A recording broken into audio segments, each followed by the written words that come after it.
За өхрийн асаанантай хүмүүсийн 7 дугаар сар ямар ах тухай харцгаая. За одоогоор өхрийн асаанантыг эрхшээгч сугар гараг нь өхрийн ард дээр буюу таны эдгэр хаус дээр ирсэн байна. Энэ нь таны хувьд өхрийн өөрийн төрлөх онцлогийг байгаагаар нь хэрэгжүүлэхдээ мэдрэх, тав тухан мэдрэх, хоол хүнс хэрэглэх, өөрийгөө гадаа төрхөө гоёх гэх мэтлэнгээр таатай тухтай хөөрхөн болж байгаа, мөнгөтэй болж байгаа, шинэ хувцастай болж байгаа ч юм уу те. Ямар нэгэн байдлаар гадаа төрхөө гойсон тийм үе өрнөж байна. 7 сарын 5-наас сугар гараг таны 2 дугаар хаваас олох эхрийн орд руу нүнэ. Энэ нь юу гэсэн үг вэ гэхээр үүнээс хойш таныг хүрээлэх орчин 2 дугаар хаваасын сэдвээр өөрчлөгдөнө. 2 дугаар хаваас нь материализм, мөнгө, хоол хүнс гих мэдчлэн бодит газарцсан үйл хэргүүдийг өөртөө агуулдаг. Тэгэхээр энэ үед та мөнгөнд хэрхэн хандах хандлагатай илүү их төвлөрнө. Эсвэл мөнгийг хэрхэн олох уу? Ямар ажил хийж мөнгө олох уу? Эсвэл шинэ бизнес эрхлэх ч юм уу те. Шинэ бизнес эрхэлж өөр орлогын их үүсвэр бий болгох гэх мэтлэнгээр санхүүгийн үйл хэргүүдэд таны анхаарал илүү төвлөрсөн 7 сар ер нь болохоор байна. Магадгүй хоол хүнс хийх, амттай хоол идэх гих мэтлэнгээр мөн адил нөлөөлнө. За 7 сарын 31-нд сугар гараг 3 дугаар хаваас буюу бэлгийн орд руу нүүн 3 дугаар хаваас нь маркетинг хийх, харилцаа холбоо үүсгэх, уншиж бичих, влог хөтлөх, сошиал медиагаараа ямар нэг юм хийх те. Эсвэл үе тэнгийнхантайгаа харилцаа холбоотой байж уулзаж цагийг өнгөрөх, эсвэл ойрын аялалд гарах гих мэтэр хөдөлгөөнтэй үйл хэргэдэг өөртөө агуулдаг хаваас нь 3 дугаар хаваас юм аа. Тиймээс 7 сарын 31-ээс хойш маш хөдөлгөөнтэй гүйлг явахын шаардсан тийм сар болох бололтой. За юун түрүүнд үүнийг хэлэх хэрэгтэй. 7 сарын 7-нд Уранус эхрийн орд руу нүнэ. Таны асцендент орд болох өхрийн орд дээр өнгөрсөн 2018 оноос хойш 7 жилийн турш Уранус таны орд дээр байж агаад одоо ингээд явах цаг боллоо. Энэ бол сүүлийн раунд болно. За өнгөрсөн 7 жилийн турш бол таны хувьд бол маш олон өөрчлөлтүүд гинтийн шийдвэр, гинтийн өөрчлөлт, гинтийн хийдэггүй зүйлээ хийх ч юм уу те. Тиймэрхүү байдлаар Уранус таны амьдралд маш их сонирхолтой болгож өгсөн. Эсвэл нөгөө талаас гай тарьсан байж магадгүй. Тэнгэрийн ван гараг нь өөрөө таамаглашгүй нөлөөтэй гинтийн огцом хандлагыг эрчимжүүлдэг. Өнгөрсөн 7 жилийн турш зарим өхрийн асаанантай хүмүүс гэрэлсэн, салсан, нүүсэн, олон дахиад нүүсэн, гинэт гадагшаа явсан, гинэт шашин шүтсэн, гинэт өөр хоббитой болсон, эсвэл гинэт зүгээр огт ердөөсөө хийдэггүй зүйлэл хийсэн. Тийм 7 жил болж өрнөсөн байгаа. Өхрийн ордын хүмүүсийн хувьд өөрийн төрөлхийн мөн чанараа жоохон үгүйсгсэн тийм жилүүд болж өнгөрсөн гэж хэлэхэд болно. Уг нь бол өхрийн орд чинь тав тухтай, тогтвортой, газардсан, байгаа зүйлээ хадгалахыг хүсдэг, гинтийн өөрчлөлтүүдэд дургу, тийм онцлогтой орчууд ээ. Тэгтэл өнгөрсөн 7 жил бол тийм биш байсан. Одоо ингээд энэ нь дуусч байна. Тэгээд 7 сарын 7-ноос таны 2 дугаар хаваас олох эхрийн орд руу Уранус нүнэ. Энэ нь юу гэсэн үг вэ гэхээр цаашдын 8 жил 2033 он хүртэл таны мөнгө санхүүгийн хаус дээр Тэнгэрийн ван гараг гинтийн огцом таамаглаагүй нөлөөллөөр урт хугацаанд нөлөөлөх болно. За ингээ юу болохыг харцгаая бүгдээрээ. За 7 сар руу гараад буцъя. За 7 сарын 4-нд сугар гараг Тэнгэрийн ван гарагтай уулзсан уг нөлөөлөл нь 3-аас 4-ний хооронд байна. Энэ үед гинтийн мэдээж өмнө дурдсанчлан яг 7-ны өмнөх үе болохоор ингээ final round гэж хэлсэн шүү дээ, тэ. Гинтийн үйл хэрэг хийн. Эсвэл ердөөсөө огт хийдэггүй байсан юм гинэт өөрөөр хийх ч юм уу, жоохон зөрүүдлэх хүсэл төрөх ч юм уу те. Гэтэ зөрүүдлэх хүсэл нь арай бусдаас өөр. Ердөөсөө хүмүүсийн хийдгүү зүйлийг одоо хүмүүсийг жоохон гайхшруулахыг хүссэн үйл хэргүүдийг та хийж магадгүй цаг үе бол 3-аас 4-ний хооронд байна. 7 сарын 6-нд сугар гараг санчир гарагтай sextile aspect үүсгэх. Энэ нь 5-аас 10-ны хооронд нөлөөлнө. Санчир гарагийн нөлөө орж ирж байгаа гэдэг нь танд маш их хариуцлага онож байгааг илтгэнэ. Хариуцлагатай байна. Эсвэл танд ямар нэгэн даван туулах саад бэрхшээлийг оноох үе байж болзошгүй. Эсвэл танд энэ нь таны бие махбодод жоохон асуудал үүсгээд өвдөх ч юм уу те даван туулах тийм жоохон хүн хэцүү үе байж болзошгүй юм байна. Тиймээс анхаарал болгоомжтой байж дархлаагаа сайн дэмжихийг зөвлөе. За 7 сарын 18-нд сугар гараг бууд гарагтай sextile аспект үүсэх болно. Энэ нь 14-наас 21-ний хооронд нөлөөлнө. Энэ хугацаанд та харилцаа холбоо үүсгэх, бичиг цаасны ажил хийх, мэдээлэл дамжуулах, эсвэл худалдаа наймаа хийх, ойрын аялалд гарах гэх мэтлэнгээр хөдөлгөөнтэй нийгэмшилтэй тийм үе болох бололтой. Магадгүй толгоогоо ажиллуулсан тийм ажил хэрэгүүд хийх нь шүү. Энэ үеэр бол завгүй байх юм байна шүү. Ер нь бол 14-нөөс 21-ний хооронд. Гэхдээ энэ хугацаанд бол бууд гараг буцах хөдөлгөөнд орсон байгаа учраас магадгүй хуучин харилцаанууд сэргэх, хуучин найз залуунаа зохинтойгоо харилцах, эсвэл харилцаагаа таталсан байсан найз нөхдүүд дэгээ буцсан эргэн холбогдох үеэс байж болох юм байна. За 7 сарын 22-нд сугар гараг хойд зангилаатай уулзна. Энэ нь 19-наас 25-ны хооронд нөлөөлнө. Энэ үед таны хүрээлэх орчин жоохон замбраагүй, эсвэл танд хийх ажил их жоохон завгүй, эсвэл урд өмнө хийж байгаагүй зүйлстэйгээ харьцах, хийх шаардлага гарах, танил биш тийм энерги харагдаж байна, орж ирж байна. За 7 сарын 23-нд сугар гараг ангараг гарагтай дөрвөлжин аспектаас үүсгэж байна. Энэ нь 16-наас 31-ний хооронд сарын дундаас дуусах хүртэл нөлөөлж байна, тийм ээ. Тэгэхээр энэ үед бол бусадтай муудалцах, гэмтэж бэртэх, хэрүүл хийх, зодон хийх гих зэргээс бол болгоомжлох үе юм байна. Тиймээс энэ үед бол жоохон уян хатан байдал танд шаардагдах болов уу гэж бодож байна. Гэхдээ ер нь бол бууд гараг ухарчсан байгаа болохоор яалтчгүй ямар нэгэн харилцаанд үл ойлголцох хандлага нэлээд хэрчимжих болов. Тийм ээ. Тэгэхээр ер нь 7 сар бол янз янзын үйл явдлууд болж гин шүү. Бууд ухаржин, дээрээс нь Юранус ордонууд чинь те. Энэ бол яг игцэгтэй үед байгаа байхгүй юу маш. Энэ болонгоо эрүүл мэндэд анхаарал тавих хэрэгтэй үе шүү. Гэмтэж бэртэх, гараа түлэх, гараа зүсэх ч юм уу те, жижиг сажиг юу ч болно. 7 дугаар хаус буюу хосын харилцаа, хамтын харилцаа, түншлэл, гэрээ хэлэлцээр гэх мэтлэн бүх төрлийн нэг харилцааг ерөнхийдөө 7 сард ямар ахыг харцгаая. 7 сарын 21-нд охины орд дээр буюу ангараг гараг саутнуудтай уулзах юм байна. Хойд зангилаатай уулзна. Тэр нь энэ нь 14-наас 27-ны хооронд нөлөөлнө. Саутнууд гэдэг нь бол хаагдаж буй хаалгыг хэлдэг. Ямар нэгэн харилцаа дуусах, эсвэл ямар нэгэн гэрээ хэлэлцээр нь цуцлагдах, цэгцрэх үе байх болно. Энэ үеэр харилцаа холбооны асуудлууд дээр бол олон гинтийн зүйлсийг танд бэлдсэн байж магадгүй юм байна шүү. Хэрвээ чухал харилцаа авчулдах шаардлагатай харилцаа бол энэ үед жоохон хичээл зүтгэл танаас шаардаж байна. Эсвэл үнэхээр за одоо нэр болид дөө найзлахаа болид салъя гэж шийдсэн байсан бол энэ үеийн харилцаагаа шуулуухан төгсөхөд тааламжтай үе юм аа. Эсвэл өөр тохиолдолд энэ үед тэр болгон уулзаад идэх хүнтэйгээ уулзах ч юм уу те, жоохон ядаргаатай сонин хүнтэй уулзах ч юм уу, ямар нэгэн байдлаар харилцаа холбооны асуудал нь жоохон сонин байж магадгүй.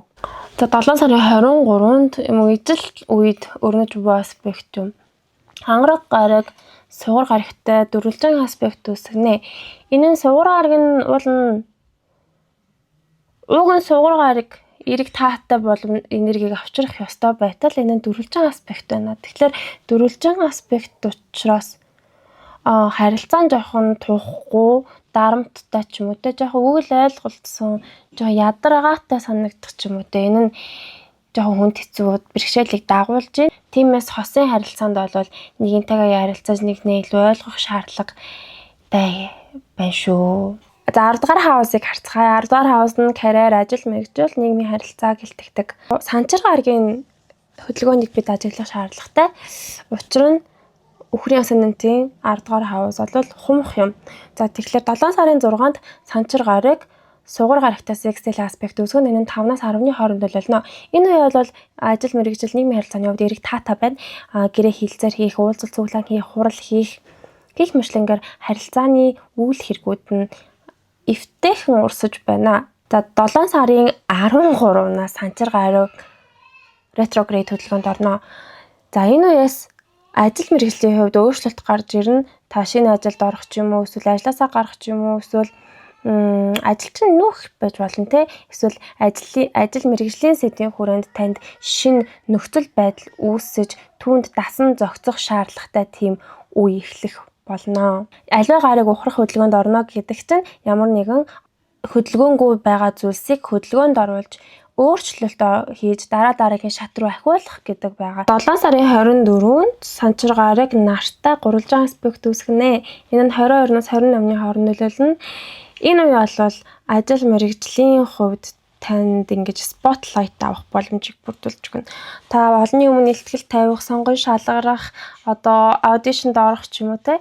Эсвэл хийсэн ажлынхаа тайланг тавьж презентацийн тавих ч юм уу. Гэх мэтлэнгээр энэ үед хүлээн зөвшөөрөгдөх, нэр хүнд өсөх боломжтой цаг үе юм байна. Гэхдээ нарны нөлөө нь сайнаар харуулт юм боловч сөрөг тохиолдолд таны алдаатай талыг ч бас хүмүүст ирэл гаргаж болно. Тийм учраас анхаарал болгоомжтой дүрм журмын дагуу бие зөв авч явж ажлаа зөв зохистой хийвэл тохиромжтой. Магадгүй энэ үеэр та одоо ангийн дарга метрол танд оногдож бага удирдан зохих шаардлага гарах ч юм уу те. Тийм олныг дунд гялалцсан үе байх болно. Бусдын анхаарлыг таатах онцлогтой үйл хэрэг гэхэд эерэг таатай. За 4-р хавас буюу оршин суудаг газар, гэр бүл, цусны төрөл, удам өгсаа. Тэгээд гэр бүлийн гишүүд эсвэл хувийн бизнес гэх мэтлэн дотоод сэдвийн хүрээнд 7-р сарын ямар ихийг харцгаая. 7 сарын 18-нд бууд гарыг таны 4-р хавас дээр ухрах хөдөлгөөнд орно. Бууд гарыг 3-7 хоног орчим ухрах хөдөлгөөнд орно. Энэ хугацаанд гэр бүлийн сэдвийн хүрээнд өөрчлөлтүүд орж магадгүй.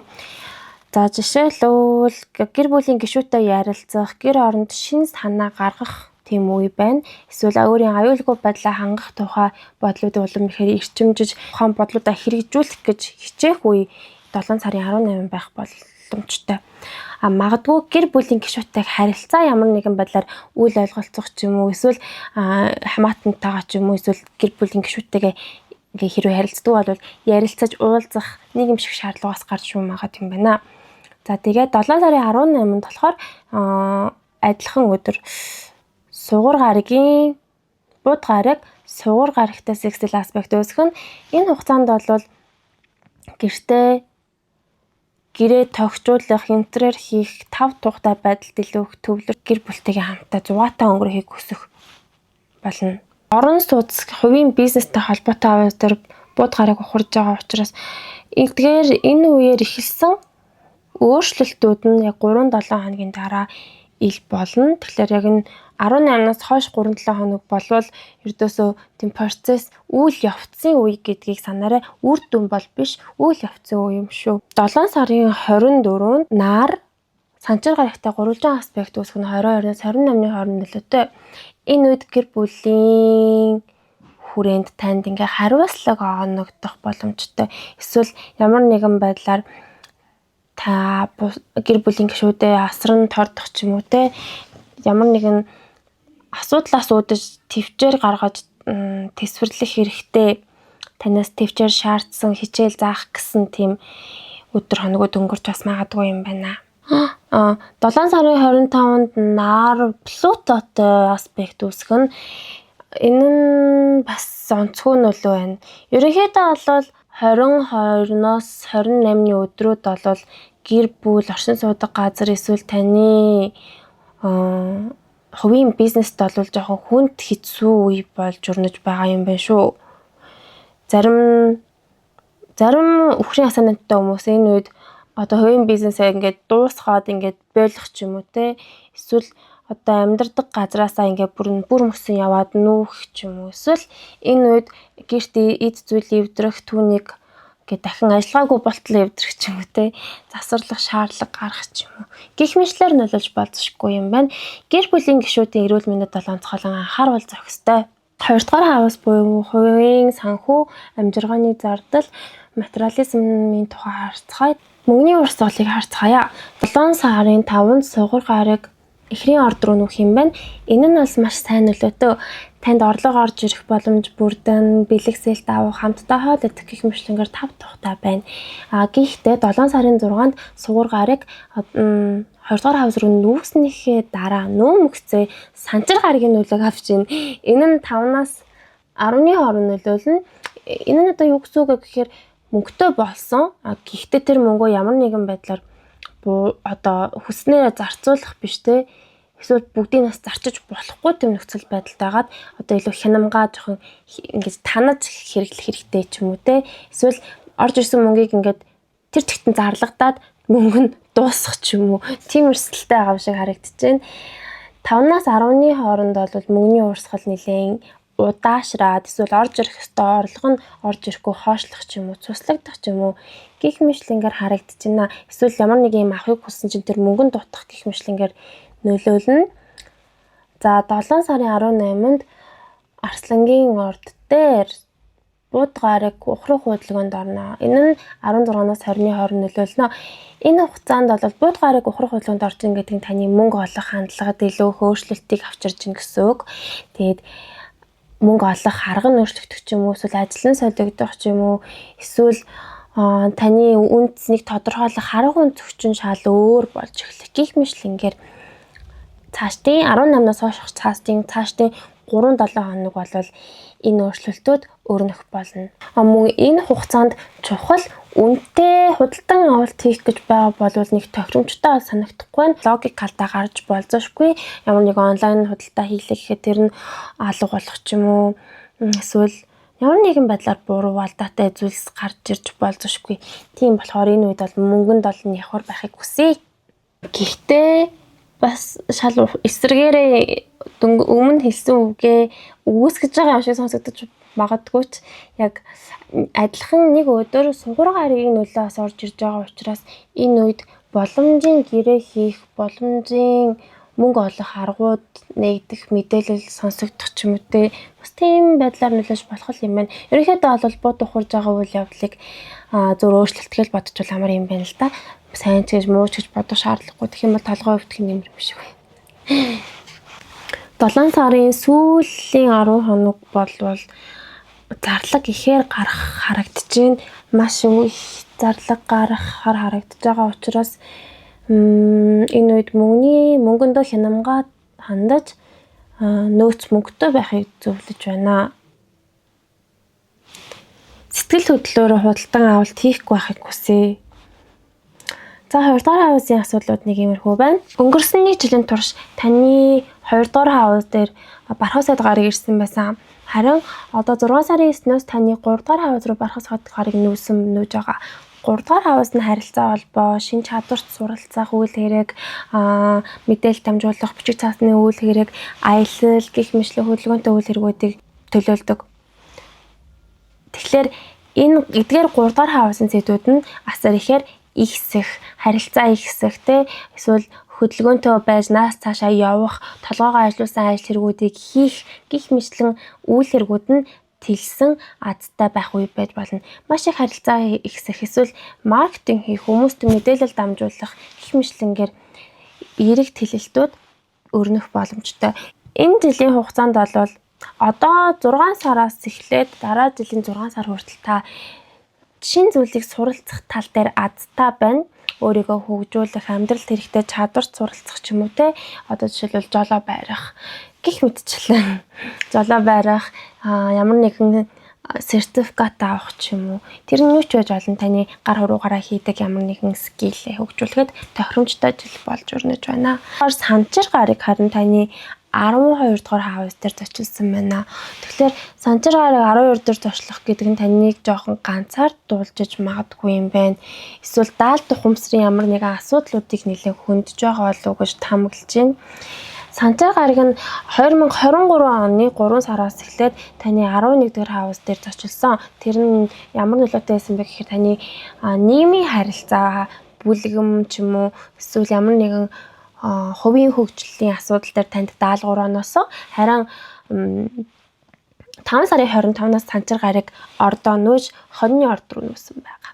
Тэгэхээр Энэ хугацаанд цаашдын 2.5 жилийн хугацаанд даалт ухамсарын асуудал, донтолт, дотроо хадгалдаг одоо сэтгэл санааны асуудлууд, травма ч юм уу тэдгээр зүйлстэйгээ нэлээд нүүр тулж хичээл сурах тийм жилүүд эхэлж байгаа юм байна гэж харж байна. Эсвэл энэ нь зүүд нойртой холбоотой байж болно. Эсвэл ямар нэгэн байдлаар бусдад тусалж өөрийгөө золиослох үйл хэрэг, эсвэл бусдаас жоохон тусгаарлагдаж амьдрах хандлагыг ихсэх ч юм уу Гэхдээ ихсэн гэхээс илүү ямар нэгэн байдлаар жоохон тусгаарлагдах үйл хэрэгүүд эрчимжих бас боломжтой болов уу гэж таамаглаж байна. 12 дугаар хавс дээр санчир ирэх үед бол ер нь дотоод амар амгаланг чухалчлах нь хамгийн зүйтэй болов. 12 дугаар хавс дээр санчир гарыг ирэх нь дотоод амар амгаланг суралцахад хичээвэл зохистой болов гэж бас таамаглаж байна. Магадгүй энэ үед хитрхи ингээд дотгошоо хандлага эрчимжээ бодит байдлаас жоохон залхаатай.